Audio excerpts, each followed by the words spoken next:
नमस्कार मित्रों, मैं शुभम शर्मा स्वागत करता हूं आप सबका एक बार फिर से अपने हिंदी के ज्योतिष चैनल में, जिसका नाम है कुंडली का ज्ञान। अपने इस चैनल पे मित्रों हम करते हैं आपकी जन्म पत्रिका का विश्लेषण, जो डिटेल आप हमें हमारे कमेंट बॉक्स में देते हैं। तो अगर इसी प्रकार हमारे और दर्शक भी चाहते हैं कि हम उनकी जन्म पत्रिका का विश्लेषण अपने इस यूट्यूब चैनल पर करें, तो कमेंट बॉक्स में अपनी डिटेल हमें ज़रूर दें। डिटेल में आप अपना नाम, date of birth, time, place और साथ ही साथ अपना क्वेश्चन ज़रूर मेंशन कर दीजिएगा। क्वेश्चन कैसा भी हो, लव मैरिज से रिलेटेड हो, गवर्नमेंट जॉब से रिलेटेड हो, आपके पैतृक संपत्ति से रिलेटेड हो, कैरियर से रिलेटेड हो, बिजनेस से रिलेटेड हो, किसी भी प्रकार का प्रश्न हो, वो आप अपने कमेंट बॉक्स में कमेंट के साथ ज़रूर मेंशन कर दीजिएगा। साथ में डिटेल भी ज़रूर दीजिएगा। हम जल्द से जल्द उसका वीडियो बना करके अपने चैनल पे अपलोड करने का प्रयास करेंगे। तो अपनी उसी श्रृंखला को आगे बढ़ाएंगे और अपने आज के वीडियो में करेंगे हम एक और जन्म पत्रिका का विश्लेषण। हमारे एक सब्सक्राइबर है जिन्होंने अपनी डिटेल्स हमें भेजी हैं और चाहते हैं कि हम उनकी जन्म पत्रिका का विश्लेषण अपने इस YouTube चैनल पे करें। युवा हैं, अपने फ्यूचर की फाइनेंशियल स्टेटस जानना चाहते हैं कि फ्यूचर में जो है वो फाइनेंशियली स्ट्रांग रहेंगे या नहीं, करियर कैसा रहेगा, किस दिशा में करियर अच्छा रहेगा, क्या करियर में चेंज हो सकता है या किस दिशा में ये आगे बढ़े जिससे इनको फ्यूचर में स्टेबिलिटी मिले। तो चलिए उनकी जन्म पत्रिका पे चलते हैं और उनकी जन्म पत्रिका के माध्यम से उनके प्रश्नों के उत्तर ढूंढने का प्रयास करते हैं। तो मित्रों, आपको आपकी स्क्रीन पे कुंडली दिखाई दे रही होगी। 9 नंबर से शुरू होती कुंडली है, यानी धनु लग्न की कुंडली है। लग्न के स्वामी बनते हैं गुरु और गुरु विराजमान है कुंडली के चतुर्थ भाव में, स्वग्रही होकर के विराजमान है। लग्नेश सुख स्थान में स्वग्रही होकर के विराजमान हो गए। अपार मात्रा में सुख अपनी दशा अंतरदशा में अवश्य देंगे। कुंडली का लग्नेश सबसे ज्यादा योग कारक ग्रह होता है। अगर वो अच्छी स्थिति में हो तो कुंडली के कई दोषों का नाश करते हैं।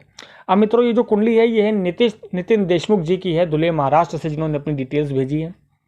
तो गुरु यहाँ पर स्वग्रही हो जाते हैं और सुखों में वृद्धि करते हैं। साथ ही साथ गुरु दृष्टि डालते हैं कैरियर हाउस में, तो कैरियर में भी वृद्धि करते हैं।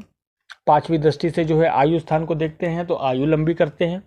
साथ ही साथ 9वीं दृष्टि से जो है वो खर्च स्थान को देखते हैं और खर्चों पे नियंत्रण रखते हैं, क्योंकि स्वग्रही है, धर्म के कार्यों में खर्चा अधिक करवाते हैं। साथ ही यहाँ पर राहु विराजमान है, तो राहु की जब जब दशा अंतरदशा आती है मित्रों, तो जो है थोड़ी सी पीस जो है वो कम हो जाती है, क्योंकि राहु यहाँ पर अपने ही घर में है और गुरु के घर में, और गुरु और राहु मिलकर के चांडाल योग बनाते हैं। मेंटल पीस की कमी होती है राहु की दशा अंतरदशा में। सुख समृद्धि में कमी होती है। साथ ही साथ कैरियर से रिलेटेड भी प्रॉब्लम्स आती हैं।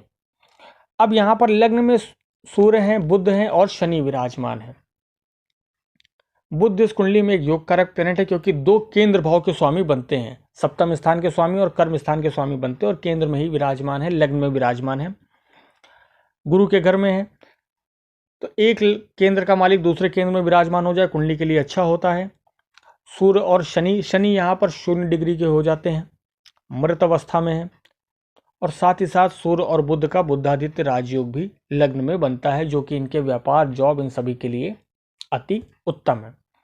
अब आगे चलते हैं कुंडली के दूसरे भाव में, जहां पर शुक्र विराजमान है। शुक्र यहां पर बैठ करके धनयोग बनाते हैं, क्योंकि सप्तम कुंडली के 11वें स्थान जहां पर 7 नंबर लिखा है, वहां के भी स्वामी शुक्र बनते हैं और विराजमान हो गए धन भाव में, यानी दूसरे भाव में। जब किसी कुंडली में लाभ स्थान का स्वामी धन स्थान में आ जाए तो ये एक बहुत बड़ा धन योग बनता है। ऐसे व्यक्ति को धन की कमी नहीं होती है। शुक्र अपनी दशा अंतरदशा में पर्याप्त मात्रा में धन जो है वो संचय कराएंगे, लग्जरी में एक्सपेंसेस कराएंगे और जीवन में जो है वो इनके सुख समृद्धि इन सभी की वृद्धि करेंगे। साथ ही साथ शुक्र की दृष्टि पड़ती है कुंडली के अष्टम स्थान में, तो आयु में भी वृद्धि करते हैं, क्योंकि शुक्र यहाँ पे अपने परम मित्र शनि के घर में विराजमान हैं। अब आगे चलते हैं कुंडली के पंचम भाव में, जहां पर चंद्रमा विराजमान है।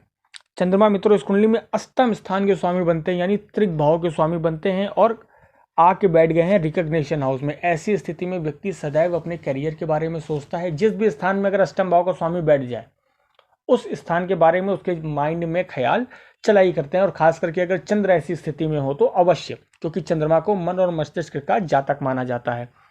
कैरियर को लेकर के हमेशा चिंता रहना कि यार ये मैं सही कर रहा हूँ या नहीं कर रहा हूँ, ये काम सही हो पाएगा या नहीं हो पाएगा, ऐसे थॉट्स माइंड में चलाना चंद्रमा का ही काम होता है। तो आपको अपने माइंड पे कंट्रोल रखना है और आपको एक दिशा में फोकस करना है, वो आपके लिए उत्तम रहेगा। अब चलते हैं कुंडली के दशम भाव पे, जहां पर केतु विराजमान है, 6 नंबर लिखा हुआ है। केतु यहाँ बुध के घर में विराजमान है, इसलिए इतने अच्छे नहीं माने जाते।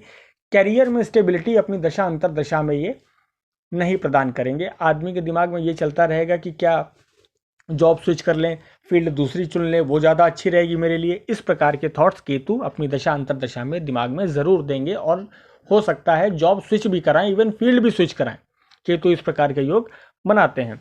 अब चलते हैं कुंडली के 12वें भाव में, जहां पर मंगल विराजमान है। मंगल यहाँ पे स्वग्रही हो जाते हैं, धर्म के कामों में खर्चा कराते हैं, शत्रु स्थान पर दृष्टि डालते हैं, शत्रुओं का नाश करते हैं, कर्जों से मुक्त दिलाते हैं, बीमारियों का हनन करते हैं।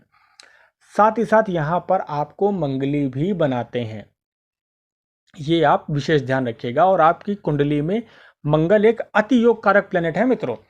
आपकी कुंडली में मंगल पंचम स्थान के स्वामी है और कुंडली के 12वें भाव में विराजमान है, जो कि ये दर्शाता है कि आपको रिकॉग्निशन आपके जन्म स्थान से दूर जाकर के प्राप्त होगा।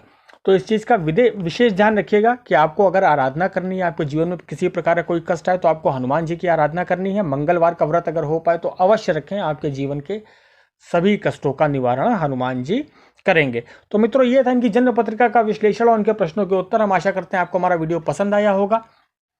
अगर आप भी चाहते हैं कि हम इस प्रकार आपकी जन्म पत्रिका का विश्लेषण अपने यूट्यूब चैनल पे करें, तो कमेंट बॉक्स में अपनी डिटेल हमें जरूर दीजिएगा। हम जल्द से जल्द वीडियो बना करके अपलोड करने का प्रयास करेंगे। तब तक के लिए मित्रों, हम मिलते हैं आपसे अपने अगले वीडियो में। बहुत बहुत धन्यवाद।